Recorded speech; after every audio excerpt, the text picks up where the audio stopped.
Hi guys, and welcome back to my channel. My name is Jill, aka GE White. For those of you who don't know me, I'm a storyteller of all sorts, I guess. I'm an author, screenwriter, all that good stuff, and I like stories. If you like stories and want to talk about things that are like movies, books, TV series, anime, manga, musicals, graphic novels, video games. Still remembering all this kind of stuff. It's a lot.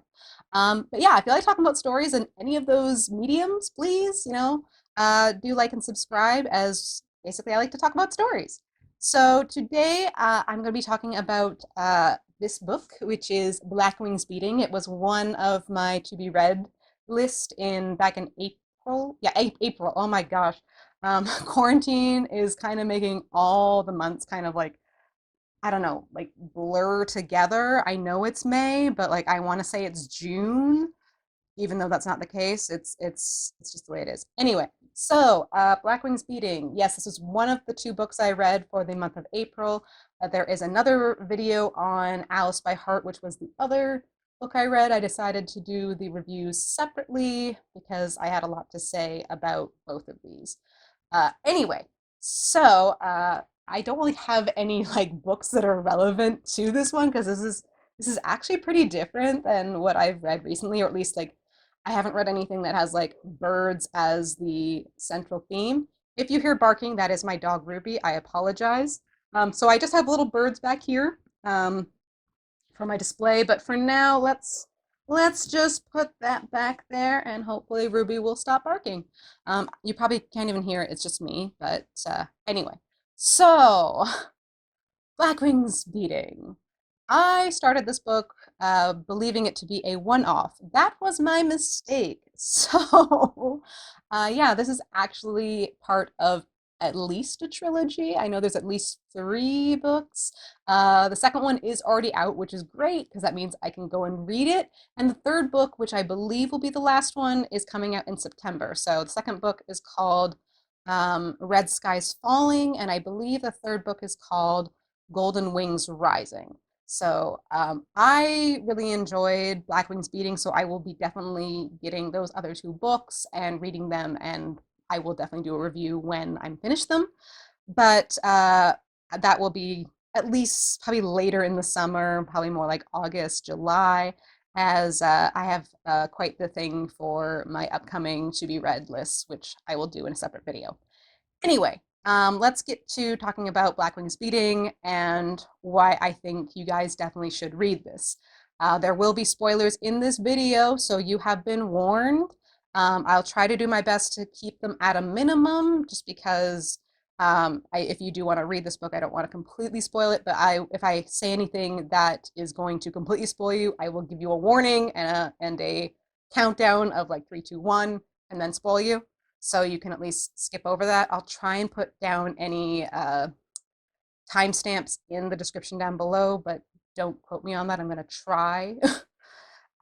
Anyway, so why is Black Wings Beating good? So it is a fantasy book that is for a YA, it's pretty brutal. The violence can be kind of Game of Thrones-ish, but not in the sense of sexual violence, which I'm very glad about. So for those of you who are triggered by sexual violence, there is no mention of sexual violence in this, as far as I can remember, or anything like that. But like, yeah, you don't need to worry about that. But there is some descriptive paragraphs concerning death, possible mutilation, stuff like that. So it can be quite a bit for those who are of the faint of heart. So think of this kind of as like a think of like Mockingjay and like the Hunger Games and that level of violence, and then maybe amp it up a little bit. That's kind of the level of violence you'll be dealing with in this series, as far as I can tell. But that being said, they do agree. He does. Alex London does a great job of introducing a villain who is absolutely terrifying. So his name is Anon, I believe, and he is a religious zealot, and he is vicious. Like, uh, he anytime I would read chapters with him, I would just be like squirming in my seat because I'm like, oh God, what's he gonna do? Oh God, what's he gonna do? He is very much a Ramsay Bolton kind of character, but I don't know if he's sadistic for the sake of being sadistic as he is for his religious causes and his belief system.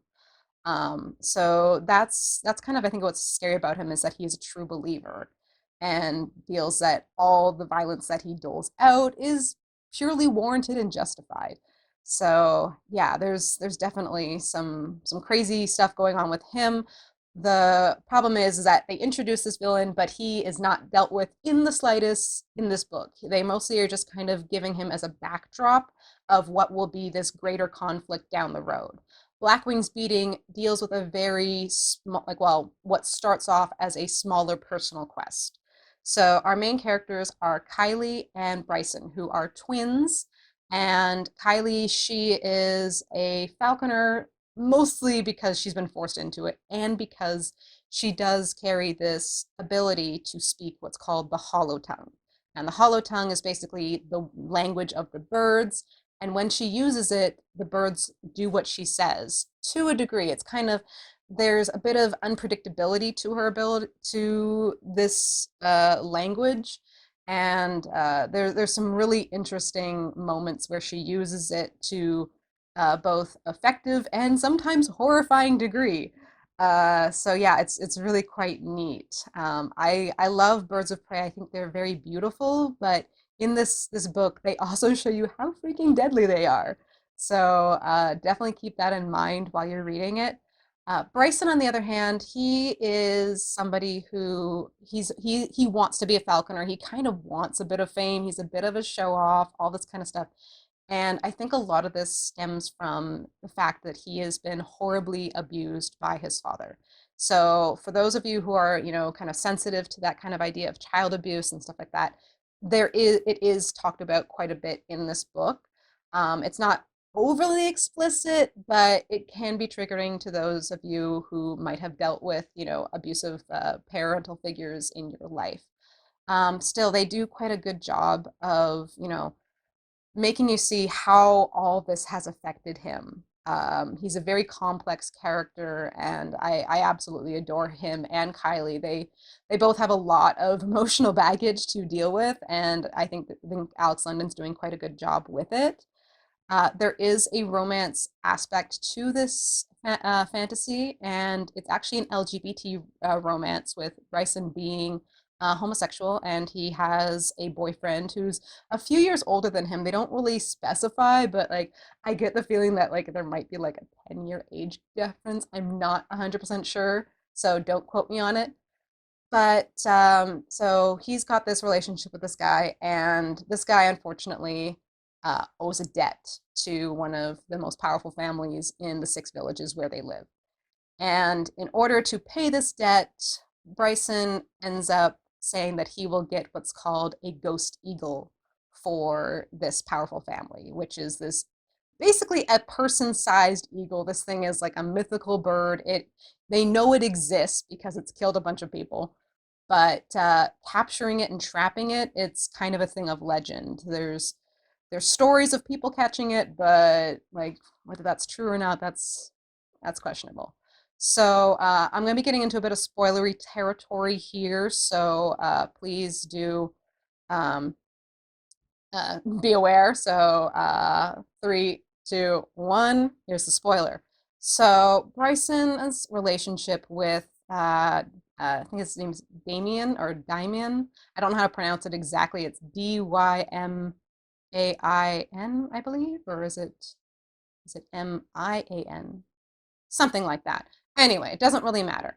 But his relationship with this guy is it's kind of problematic, and I'm not even talking about like the age difference. The age difference is one thing. As I said, I don't know what exactly it is, and I mean, a few years isn't really that big of a deal. But like 10 years, maybe it is. I don't really know what the difference is. The problem with this relationship is that Damien is kind of he's a jerk. He is a jerk, and unfortunately, Bryson is very love struck and can't really see it. That's why he's willing to go through all these lengths. So it's kind of nice to see him go through this challenge, and he's doing it for a man that he loves. But unfortunately, I don't think that Damien loves him in return. It's kind of hinted at that this is not the end game for the romance. There's another character that's introduced, Joan, who I believe will be the actual romantic interest for Bryson. So I'm curious to see how that goes down. The world building is really quite something. I love the idea of using birds of prey as kind of this touchstone for religion. And there's like multiple different religions, or at least different, like you have the Ustari who believe in like how like people and birds are inherently connected, and falconry is seen as one of the highest callings. It's completely understandable to own birds and be partners with them and have these relationships with these birds. And like not obviously not like romantic relationships because that'd be weird, but I mean like it's it's totally understandable to have a bird as a pet and as a companion and all that kind of stuff. While you have then the Altari who basically believe that like you shouldn't be doing that kind of stuff, that like the birds are sacred, but you should just kind of leave them be, and like we are like humans are beings of the ground, and we should just keep our heads down. And they're actually like their religious people are known as the crawling priests because they literally crawl. It's kind of interesting. And then you have the Kartami, who are the extreme version of the Altari, and this is where our villain Anon comes from. And basically, they want to clear the skies of everything. Um, I don't like. They basically want to sever any connections between birds and humans.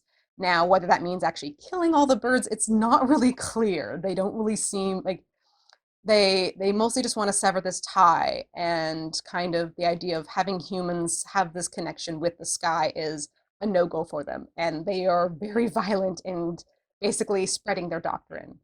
Lots of murder. And yeah, it's a lot. Anyway, I also love that there's different factions within like these beliefs. Like you have like the owl mothers who are like at first you see them as very like, oh, they're these kick-ass women, it's a matriarchy and all this kind of stuff. But there are boys that are there, but they're very different. I'm not gonna go into too much because like I'm not even sure what the whole backstory of the owl mothers is, but I'm very intrigued by it. And I'm also very intrigued by Kylie and her ability to speak the hollow tongue. So I hope that goes somewhere really interesting in the upcoming books.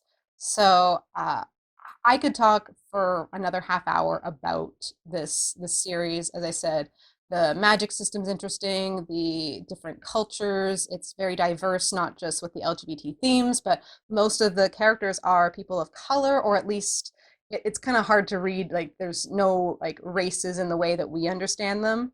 But we just understand like, oh, both Bryson and Kylie are of mixed race, like their father being more Caucasian and pale, blonde hair, blue eyes, while their mother had darker skin and dark hair.